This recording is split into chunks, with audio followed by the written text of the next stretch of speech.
ಆತ್ಮೀಯ ಸ್ನೇಹಿತರೆ, ಸರ್ಕಾರಿ ಪ್ರೌಢಶಾಲೆ ಹಾರಗುಪ್ಪದ 8ನೇ ತರಗತಿ ವಿದ್ಯಾರ್ಥಿ ಇರ್ತಕ್ಕಂಥ ಅಜಿತ್ ಕೋಲ್ಕಾರ್ ಈತ ಈ ಸರಳ ವಿದ್ಯುತ್ ಮಂಡಲದಲ್ಲೇ ಸ್ವಲ್ಪ ಮಾರ್ಪಾಡು ಮಾಡಿ ಒಂದ ವಿಜ್ಞಾನ ಮಾದರಿಯೊಂದನ್ನ ಸಿದ್ಧಪಡಿಸಿದ್ದಾನೆ.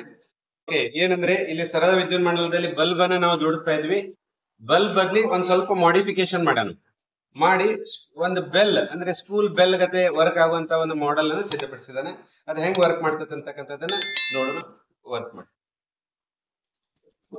ಓಕೆ, ನಾವಿಲ್ಲಿ ನೋಡ್ಬೋದು ಒಂದು ಮಿನಿ ಎಲಿಮೀಟರ್ ಅಂತ ಕರಿತೀವಿ ಅಥವಾ ಮಿನಿ ಮೋಟಾರ್ ಅಂತ ಕರಿತೀವಿ.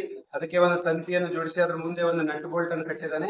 ಅದನ್ನ ಒಂದು ಸೈಕಲ್ ಬೆಲ್ಗೆ ಬಂದ ಟಚ್ ಆಗುವಂತ ಮಾಡಿದಾನೆ. ಯಾವಾಗ ಅದು ರೊಟೇಟ್ ಆಗ್ತತಿ ಅದಕ್ಕೆ ಕಂಟಿನ್ಯೂಸ್ ಬಿಡಿಯೋದ್ರಿಂದ ಅಲ್ಲಿ ಶಬ್ದ ಅಂತಕ್ಕಂಥದ್ದು ಉತ್ಪತ್ತಿ ಆಗ್ತದೆ. ಈ ರೀತಿ ಸರಳ ವಸ್ತುಗಳನ್ನು ಬಳಸಿ waste low cost no cost materials ಬಳಸಿ ಒಂದು ಮಾದರಿಯನ್ನ ಸಿದ್ಧಪಡಿಸಿದ್ದಾನೆ. ಇದು ಆರಂಭಿಕ ಹಂತ.